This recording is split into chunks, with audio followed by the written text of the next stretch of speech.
you can pay me later. All right. My family has been doing the Dance with Lyme for many, many years. All four of us have had chronic Lyme. I pass it on to my kids, you know, like many of us have. Right now, 3 of us have central lines. I think between us, I think I counted, we've had 10 lines. And so, you know, we're kind of familiar with this stuff. I brought up a little note card, but my vision is so bad from the Lyme and all that, I can't see a damn thing here. Anyway, I think some of us get better and some of us, you know, this is a struggle for a long time, many years, if not most of our lives. There's a lot of up and downs. You know, we need to find the joy and the positive things and things that we appreciate in life and in our days. And one of the things that's really wonderful in our family is that one of my kids did get better, and that's what I'm mostly here to talk about. Because the person that was going to speak about life after Lyme. And though that isn't something, unfortunately, that I can really tell you about, I can tell you about my 23-year-old son.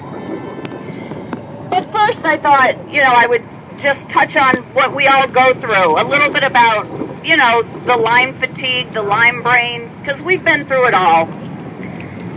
I mean, you know you're a Limey when you see mustard on someone's shirt, your husband's shirt, and everyone in the family says, "Did you spill Mepron on yourself?" You know you're a Limey when you drop a pill under the bed and you ask your husband to pick it up and he comes up with 15 pills? You know, a little neuropathy going on maybe? You know you're a Limey when you have to buy a tow-behind trailer behind your car to make your pharmacy runs? I mean, we have our own bin at CVS. They know us by name. You know you're a Limey when in 1 week you've had 2 ER visits, 2 911 calls, and your on-call nurse come out once. And that was my son Cody just last week. You know you're a Limey when you have a little Lyme rage. Your husband gets a brand new bottle of Mepron, you're pissed at him, you dump a bunch of Tabasco sauce in it. I mean, I did that. You know you're a Limey when you travel to D.C. for 4 days and you leave your freaking debit card at home. And you gotta sell t-shirts to try to get money for gas to get back. Anyway, am I really boring, or is that my chronic Lyme son asleep over there on the pavement? He's out. Okay, so my 23-year-old son Ryan, he was born with chronic Lyme. On his 5th birthday, he had a seizure that was really scary. It was life-threatening. He was a code blue in the ER, and he had to be taken by helicopter to a major medical center. He almost died. It was really rough. He was diagnosed with epilepsy. Both of my children have had medical problems their whole lives. You know, Ryan went through a lot. He had a real rough childhood. He had a seizure on the school bus once where they had to unload all the kids to get the stretcher on to get him off. You know, I remember being at some PTA meeting or something and another mom saying how her son was so traumatized because he'd been sitting next to this kid on the school bus that had a seizure, and now her son was having nightmares and she didn't know what to do. And I'm sitting there like, that was my kid, you know? It's just, you know, you go through a lot. My son was in and out of the hospital all the time. We didn't know for a long time that he had chronic Lyme, congenital Lyme, until he got chronic Lyme, because he got bitten by a tick too when he was in 6th grade. What, am I being that rude? Obnoxious? What? Okay. Anyway, he got bitten when he was in 6th grade. He got Lyme and just got so sick and so much worse and never bounced back. But he had school problems his whole life. When he got to high school, he got really sick from having been bitten and, you know, getting like the 3 weeks of antibiotics. He got to the point where he couldn't go to school and he was in bed all the time sleeping, but he refused to get a home tutor. He refused to do anything because he kept saying, I'm going to be better, I'm going to go to school tomorrow, I'm going to go to school tomorrow. We got him finally into Dr. Jones. He started treating. He did orals for about 1.5 years, IV for about 5 months. It was a long process. While he was really sick, you know, we'd have meetings with the school, and I remember at one point they asked if he was on drugs, because, you know, do we ever look like we're on drugs? Is it just my family or anyone else? Anyone ever ask you if you're taking something? Yeah, when you're really tired, out of it, spacey, can't walk straight. So we walked out of the meeting, and my son said, "Take me to the doctor's right now and get me a drug test, to prove that he wasn't." So it was rough, but he did his antibiotics, and he started to get better. So it was pretty miraculous after all that time being really sick. He having the seizures, having a lot of neuro issues, not being able to think. I really didn't think my son would ever amount to anything. I've got to say, I did not think he would get anywhere in life, because he was, he just didn't seem that smart. This isn't on like TV or anything. I mean, is this streaming live? Ryan, it's not about you. He just wasn't with it. I mean, he had trouble doing anything. He couldn't do his homework. He just didn't. We really didn't think he was going to get anywhere. He'd been sick his whole life, and now couldn't go to school, and just couldn't think, couldn't talk well. Well, he started to get better. He did the IV, he did the Tindamax, he did all the meds, he saw Dr. Jones, and he started getting better. And pretty soon he was really getting better. His depression was clearing up. He went off his antidepressant. He'd been on that since like 5th or 6th grade. Since 6th grade, since he got bitten. He'd been on an antidepressant. Lots of Lyme rage, lots of holes punched in the walls. And he was really getting better. So my son started to be able to do things. He decided to become an EMT. He went through EMT training, and they loved him. They said he was great. I was really nervous because, he's got a lot of Lyme brain going on there, a lot of ADD stuff. I thought he was going to kill someone, a patient. He's taking care of patients. He had a PICC line in his arm, but he did really well. They asked him to go to firefighter school, so he did. Next thing I know, when I think he had just turned 18, he was firefighter of the year in our town. They picked him to be firefighter of the year.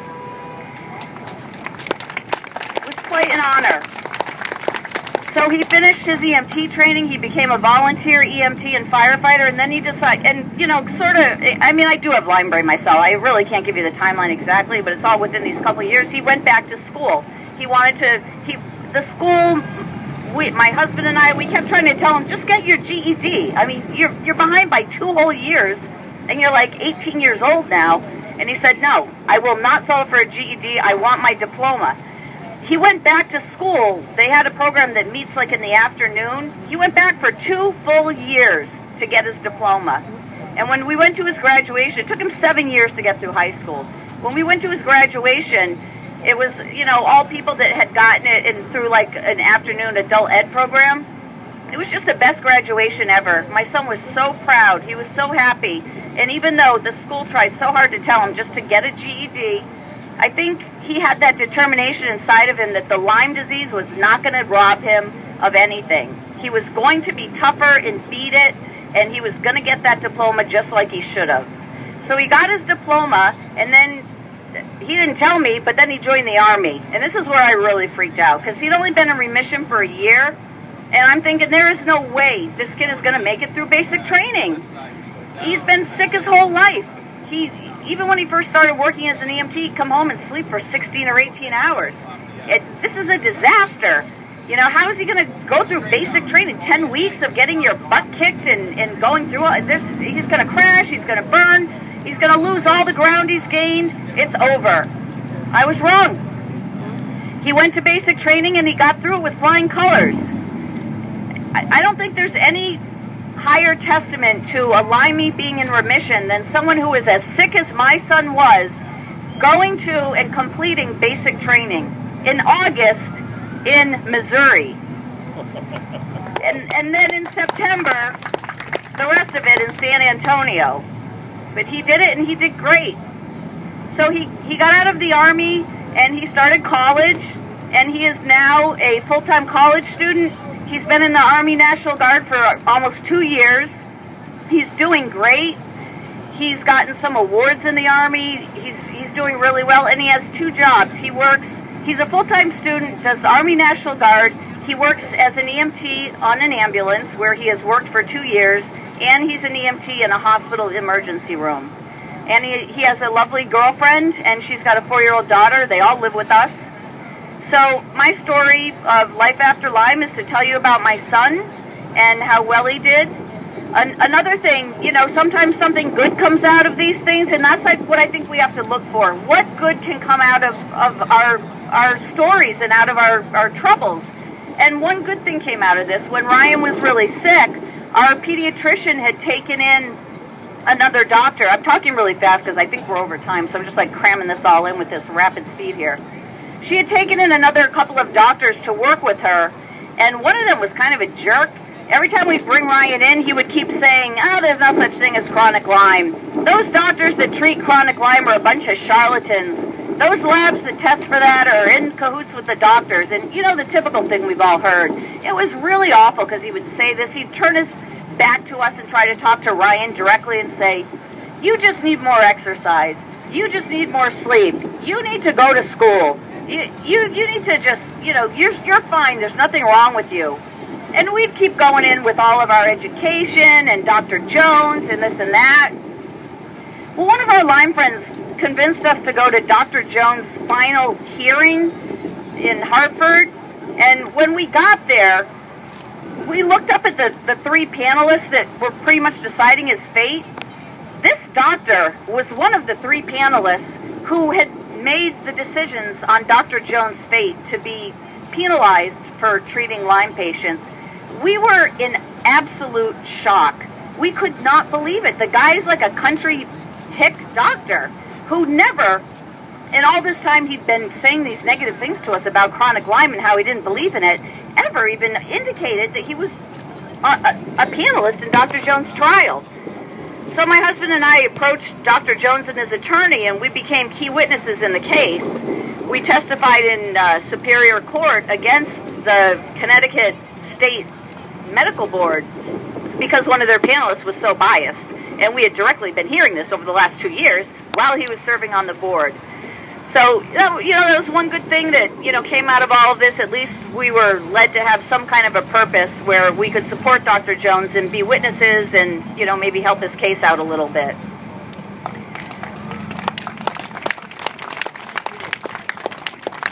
So, my son's still kind of a brat, and anyone who's my Facebook friend will see that now and then he'll post on there under my Lyme things, oh, shut up about that stupid Lyme stuff, because, he'd like to forget Lyme ever existed. It ruined a lot of his life.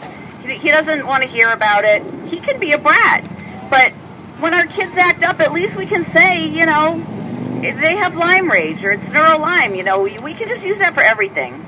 So my family is a little crazy, but it's all because of the spirochetes.